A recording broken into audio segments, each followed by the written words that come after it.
여러분, 제가 하나만 물어볼게요. 구약이 끝나고 신약이 시작되기까지 그 사이에 무슨 일이 있었는지 설명해 보라고 하면 뭐라고 하실 건가요? 저는 이렇게 배웠습니다. 400년간의 침묵기. 하나님이 말씀하지 않으신 시간, 비어있는 400년. 그런데 이 책을 보면 그 400년이 비어있는 시간이 아닙니다. 오히려 상당히 분주한 시간이었습니다. 생각하는 신앙 우러나는 복음 믿음 향기. 안녕하세요. 믿음 향기 채널에 오신 것을 환영합니다. 저는 이신영입니다. 오늘 소개해드릴 책은 김주원의 제2성전기 유대문헌 입문입니다.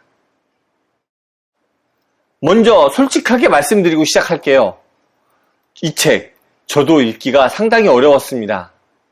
제목에 입문이 붙어 있는데요. 그래서 이런 분야도 있구나 하고 집어들 수 있는 책처럼 보입니다. 그런데 정작 읽어보면 그렇지 않습니다. 왜 그런 느낌이 들었는지는 제가 마지막에 말씀드릴게요.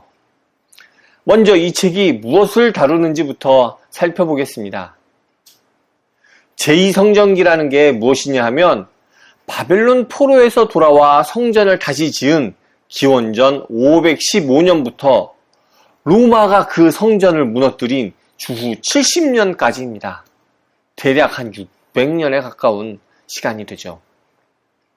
우리는 이 시기를 중간기라고 부릅니다.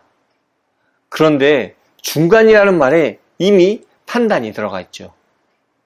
구약과 신약 사이라는 뜻이니 기독교 입장에서 붙인 이름입니다. 이 책은 그 시기를 사이가 아닌 그 자체로 바라봅니다. 그리고 이 책이 계속 붙잡는 질문이 하나 있습니다. 잘 들어보세요. 거룩한 백성으로 어떻게 살아남을 것인가? 유대 민족을 통치하던 제국은 계속 바뀝니다. 페르시아, 다음 그리스, 그리스 다음에 로마입니다. 문화는 밀려 들어오고 성전은 흔들립니다. 그 안에서 우리가 우리로 남으려면 무엇을 붙잡아야 하는가를 물은 것이죠. 이 책은 그 질문에 대한 답이 하나가 아니었다고 말합니다. 우리는 유대교 하면 하나의 종교를 떠올리죠. 그런데 저자는 그렇지 않다고 말합니다. 같은 시대에 살면서도 서로 다른 유대교들이 있었다는 거죠. 여기서 저자가 쓰는 개념이 경계 표지입니다. 누가 참된 이스라엘인가를 가르는 표시들이죠. 기억, 시간, 몸, 권위 이렇게 4가지입니다. 이 4가지를 하나씩 짚어냈는데요. 자, 먼저 시간에 대한 이야기를 해볼게요. 달력 문제입니다. 달력 때문에 공동체가 갈라지는 일이 실제로 있었습니다. 364일의 달력이 있었는데 그 달력을 쓰느냐 마느냐가 너희가 참된 예배 공동체냐를 가르는 기준이 됐습니다. 쿰란 사람들은 여기에 특히 집요했죠. 생각해보면 조금 이해가 될 것 같기도 해요. 달력이 다르면 절기가 다 다르죠. 절기가 다 달라지면 같은 날 같은 예배를 드릴 수 없습니다. 그러면 같은 공동체라는 감각이 점점 희미해지겠죠. 몸도 마찬가지였습니다. 헬레니즘이 위협적이었던 것은 김나지움 문화가 몸을 드러내는 훈련이었기 때문입니다. 할례받은 몸으로는 참여하기가 좀 곤란했죠. 문화가 신앙을 공격한 것이 아니라 문화가 몸을 바꾸려고 하는 것이죠. 우리는 은연중에 이렇게 생각합니다. 유대인들은 율법을 지켜서 구원을 받으려고 했고 그것이 잘못이었고 그래서 은혜가 필요했다. 그런데 이 책은 그 도식이 실제 문헌을 읽어보면 잘 맞지 않는다고 합니다. 실제 문헌에서 율법은 구원을 사는 거래 조건이 아닙니다. 이미 하나님이 언약을 주셨다는 전제 위에서 그 언약 안에 사는 사람들의 삶의 형태이죠. 실패하면 회개하고 속죄하고 회복하는 절차까지 다 그 안에 들어 있습니다. 그러면 율법이 왜 그렇게 강해졌을까요? 저자는 이렇게 설명합니다. 외부 압력이 세질수록 내부 규율이 정교해지는 거죠. 동화라는 압력이 클수록 우리와 저들을 가르는 표지가 선명해져야 합니다. 그 표지가 선명해질수록 율법의 권위가 강해지는 거죠. 이것이 계속 돌아가죠. 그러니까 율법이 강해진 것은 신앙이 변질되어서가 아니라 살아남기 위한 선택이었다는 거죠. 안티오코스 4세가 박해할 때 유대인들의 저항이 무장봉기만 있었던 것은 아닙니다. 부정한 음식을 먹지 않겠다. 할 일을 포기하지 않겠다. 안식일을 지키겠다. 이러한 삶의 모습 하나하나가 다 저항이었습니다. 밥상에서, 몸에서, 달력에서. 일상 자체가 신앙 고백이 된 것입니다. 우리는 신앙을 주로 마음의 문제로 생각하죠. 그런데 그 사람들에게 신앙은 무엇을 먹고 언제 쉬고 누구와 밥을 먹느냐는 그러한 문제였습니다. 자, 오늘 조금 더 다뤄보죠. 3장의 내용입니다. 예언의 종식이라는 문제죠.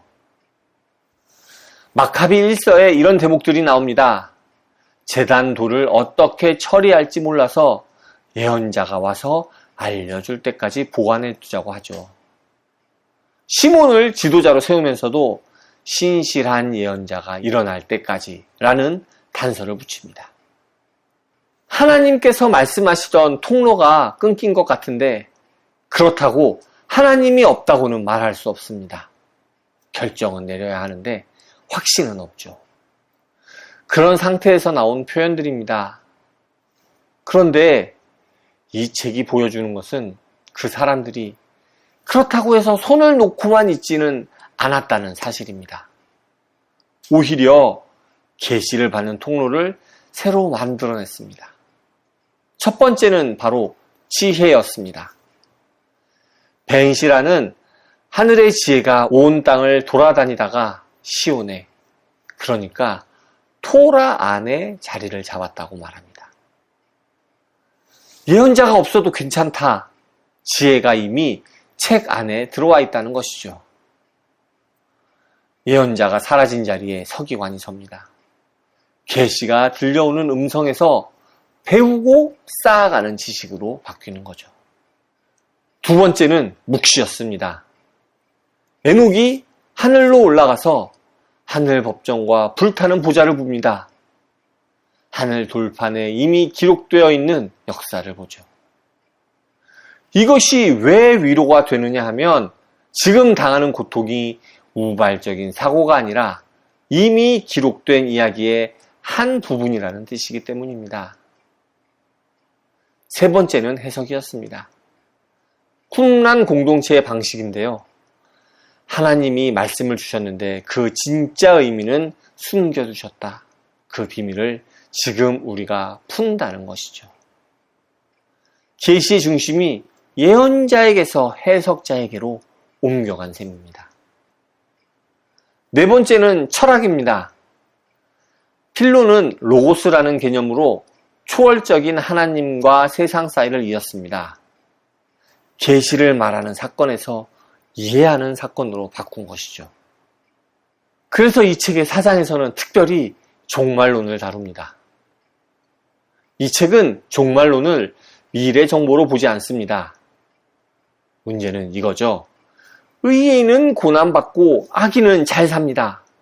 그러면 하나님의 정의는 어디에 있는가?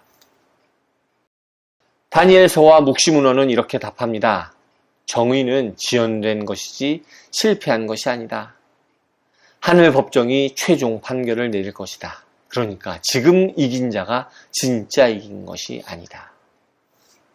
그런데 정반대 입장도 있었습니다. 바로 사두개파죠.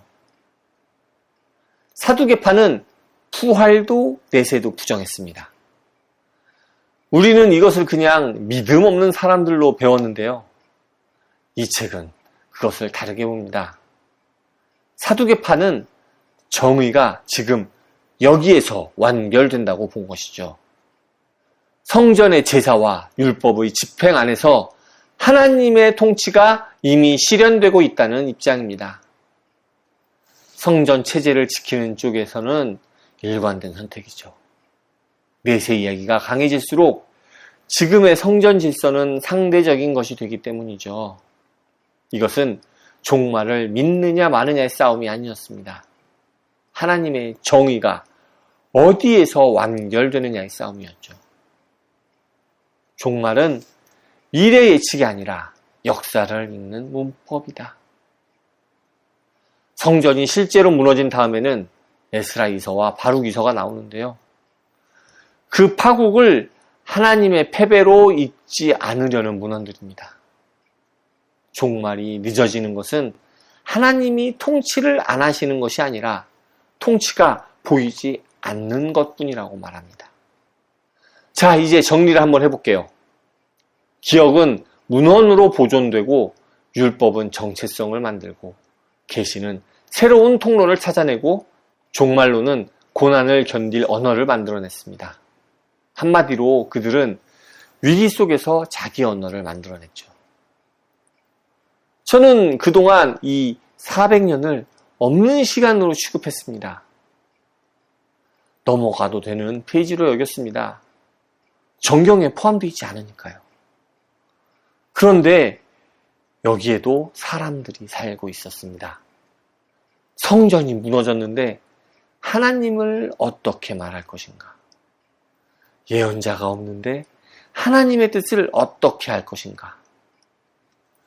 답을 몰라서 던진 질문이 아니라 답을 몰라도 살아야 하니까 던진 질문이었습니다. 그리고 신약은 하늘에서 갑자기 떨어진 것이 아닙니다. 예수님이 자기 자신을 인자라고 부를 때 그 말을 듣던 사람들 머릿속에는 이미 다니엘이 있었고 에녹 전승이 있었죠. 초대교회가 이방인과 같이 밥을 먹어도 되는가로 갈라질 뻔했을 때 그것은 예절 문제가 아니라 누가 하나님의 백성인가라는 수백 년 된 질문이었습니다. 저는 신앙을 대체로 개인의 마음 문제로 봐왔던 것 같습니다. 그런데 이 사람들에게 신앙은 공동체의 생존 문제였습니다. 같은 신앙이라도 무게를 두는 자리가 달랐던 거죠. 이제 처음에 드린 말씀으로 한번 돌아가 볼게요. 이 책이 왜 이렇게 어려웠을까 하는 이야기입니다. 읽고 나서 좀 곰곰이 생각해 봤어요. 처음에는 내용이 너무 어려워서 그런 줄 알았습니다. 그런데 생각해 보니까 그게 아닌 것 같아요. 그 이유는 제가 그 제2성전기 문헌들을 한 번도 읽어본 적이 없어서였던 게 아닌가 싶습니다. 이 책에서는 에녹일서, 희년서, 에스라사서, 바룩이서, 다마스쿠스 문서 같은 이름들이 계속 나옵니다. 저자는 이 문헌들이 무엇을 말하는지, 어떤 신학을 담고 있는지를 쉬지 않고 설명하죠. 그런데 저는 그 문헌을 단 한 번도 본 적이 없습니다. 에녹일서가 어떤 책인지, 무슨 말투로 쓰였는지 저는 모릅니다. 그러니까 그 신학을 요약한 문장을 읽어도 머릿속에 잡히는 게 없습니다. 그냥 정보가 휙 지나가는 거죠. 문헌을 좀 아는 사람에게는 이게 요약이 될 것 같아요. 그런데 모르는 사람에게는 요약이 아니라 그냥 갑자기 툭 튀어나온 낯선 명제일 뿐이죠. 그래서 좀 아쉬웠습니다. 그 문헌의 실제 대목을 좀 한 문단이라도 인용해 주면서 설명했으면 어땠을까 싶었습니다. 문헌을 직접 보면서 설명을 들었다면 이해가 좀 달라지지 않았을까 싶네요. 제목이 인문이거든요. 그런데 읽어보면 문헌을 소개하는 그러한 책이라기보다는 문헌을 어느 정도 아는 사람들에게 그것을 어떻게 볼 것이냐를 논하는 책에 가깝지 않았나 싶네요.